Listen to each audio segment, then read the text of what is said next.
Hello everyone, welcome back to another true crime video. Today we are doing another episode of Found, which is a series I have created about people who have gone missing but have reappeared years later.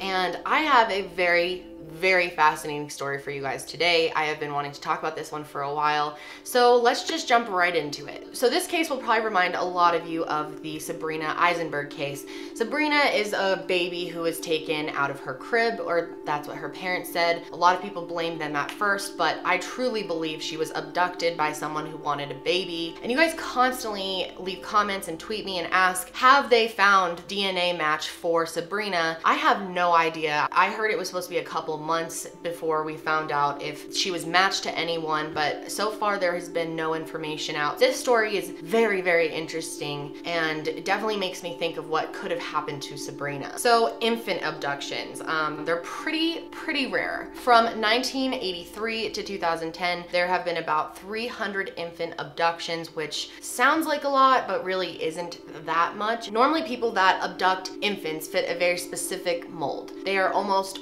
always women. Normally it's a woman who can't get pregnant or previously had a miscarriage. And some of these women are often trying to get a man to stay in their life by convincing them that a baby is theirs, like bringing them a baby and being like, hey, this is your kid. And it's also very interesting to note that investigators believe that most infant abductions, the people who are abducted are treated very well. They normally go into homes where someone wanted a child, a baby, so they take care of it. But our story today is insane. This is Joy White, and in 1987, she was 16 years old, and she found out that she was pregnant by her boyfriend at the time, Carl Tyson, who was 22 years old. This was very unexpected for her. She was very young, very scared. Her mother, though, was supportive of her, and she started getting really excited to be a mom. On July 15th, 1987, Joy gave birth to a baby girl named Carlina White at Harlem Hospital in New York. And she's actually named after her father, Carl. Joy was so excited to have this new baby girl.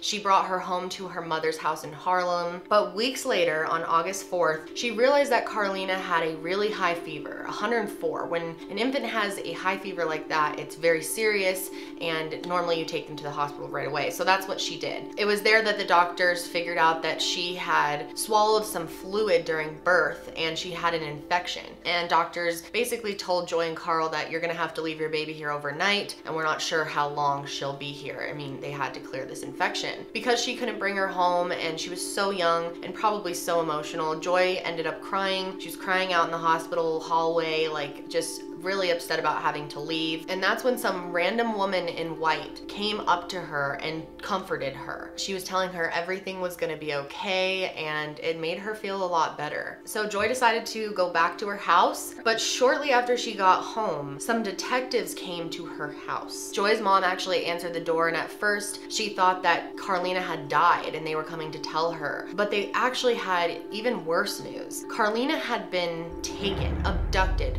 out of the hospital. So obviously Joy and Carl are freaking out. They thought they were perfectly fine to leave their baby in a hospital. Like, you'd think a hospital is a safe place. People are gonna be watching her. How could anything like that happen? When they got to the hospital, there was tons of like sniffing dogs, detectives, helicopters, like whole 9 yards. And they had a big meeting with the whole hospital staff. And none of the hospital staff remembered anything sketchy happening. None of them saw anything. But it wasn't long before Joy started to think, maybe that woman that came up to me that looked like a nurse because she was wearing all white was the person who abducted my baby. I mean, she wasn't at the meeting, so. And other witnesses had said they saw this same woman just like hanging out in the pediatric section several different times. But no one ever said anything because they thought she was a parent or a volunteer, someone who needed to be there, because like, who just hangs out at the hospital? So one of the signs of someone being a child abductor is them just oddly hanging out in an area where kids are and having been somewhere where someone was taken from. So this definitely starts to look weird. She saw me crying. She knew my baby was in that treatment room. She said, stop crying.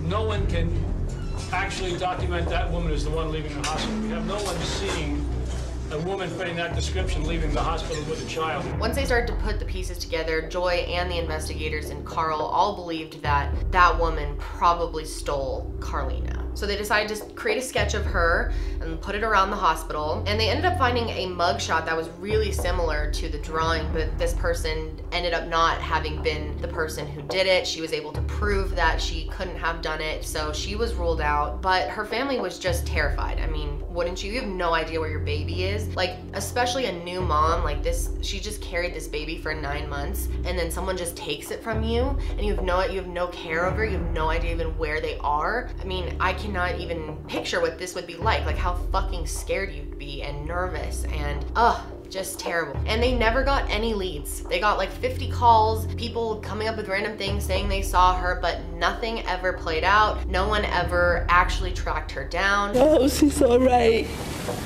Love God, I hope she's taking good care of my baby. There were other cases in the 80s where a woman would dress up like a nurse, go into a pediatric unit, and steal babies. But Joy's main concern was finding her daughter. She wanted to have as much media coverage as possible. She felt like making people aware that her baby was missing was the best thing that she could do, so she did as many interviews and as much media as she could. But time started passing by and there were no leads, there was no trace of Carlina. So Joy and Carl actually sued the Harlem hospital. They basically made the argument that there wasn't nearly enough security at the hospital and that if there was, this wouldn't have happened. In 1992, they settled for $720,000, which doesn't seem like enough to me for losing a baby. But her parents had a feeling that she would come back. So they actually put the money in a bank account for her so that when she was over the age of 21, if she had come back, she could access that. Joy and Carl ended up splitting up after the disappearance of Carlina. I'm sure this took an incredible toll on their relationship. And over the years, the case just turned cold. And the only real hope they had was keeping her name alive with the sketches that they were coming out with. But all they had was a baby picture. Like, they didn't have anything to kind of age progress what she would look like now. So they had to really take a guess at it. They compared her to her sister. Her mom said she looks a lot like her sister, so they tried doing that. But it was difficult for them to try to keep her name out there because they have no idea what she even looks like or anything about her. But even though there were no leads, Joy did not give up. So this is Ann Pedway. She lived in Bridgeport, but she hadn't been there in months. Her friends and family said that she just left. And before she left, her family was under the impression that she was pregnant. So when she came back, she had a baby with her and they figured she had just given birth. And like we talked about earlier, a lot of women who abduct babies are trying to keep a man in their life, and Ann was definitely trying to do that. She was trying to stay with a man named Derek Nance, and he was actually a local drug dealer. She wanted to have his baby, but she kept having miscarriages and could not keep a pregnancy. She actually had an arrest record. Over the years, she was arrested in 1991, 1997, and 1993. And these were all charges for drugs and theft. But she showed up with this baby and she named her Nedra, Nettie for short. And Carlina was an entertainer. She had a real spirit to her. She would perform at family events. She always wanted to be a star one day, but she was also a kid that kind of liked to keep to herself. She wrote poetry. She kind of internalized a lot of her feelings. She didn't have a father in her life and she believed that Ann was her mother. And so I feel like she had a lot of like inner turmoil that she didn't know why. So she was dealing with a lot of that by artistically expressing herself. When she turned 11 years old, Ann actually gave birth to her brother, and Carlina actually spent a lot of time with her grandmother. She lived closer to the school district she wanted to be a part of, and she just preferred to live with her. So she spent a lot of her life with her. And in 2005, Carlina found out that she was pregnant with a baby of her own. Her and her boyfriend were in a really serious relationship, so they were just over the moon about having a baby. And she actually didn't have health insurance at the time, so she needed to have her documents in order to get health insurance. So she asked her mom for her birth certificate and her social security card, and Ann said that she would get them to her, but she was taking a really long time to do it. So Carlina, or Nedra, decided to try to get this information on her own. She went through all of her mom's paperwork and eventually found something that she thought was a birth certificate, and so she brought it into the insurance agency, but when she got there, they informed her that the birth certificate was a fake. Can you imagine how you would feel finding that out? So obviously she was just confused. Why would her mother have a fake birth certificate for her? So obviously Carlina was very shocked at this news. It shocked her whole family, but they felt like she was part of them anyway. They decided that it didn't even matter. So the Connecticut Department of Children Children and Families, or DCF, opened Carlina's case. They took DNA samples and were able to confirm that she was not Anne's child. However, they did pretty much nothing to help her find her actual mother. And Anne was not helpful either. She said that she was born in New Haven, but they had no record of her birth. And so Carlina kind of felt like she had no choice but to just move on with her life and let it go. But it always bothered her. On May 6th of 2005, when she was 17 years old, she gave birth to her daughter, who was named Somani, and she was just so thrilled to have someone that she knew was her blood family, because now she doesn't know anyone who's related to her. But she decided that she wanted to keep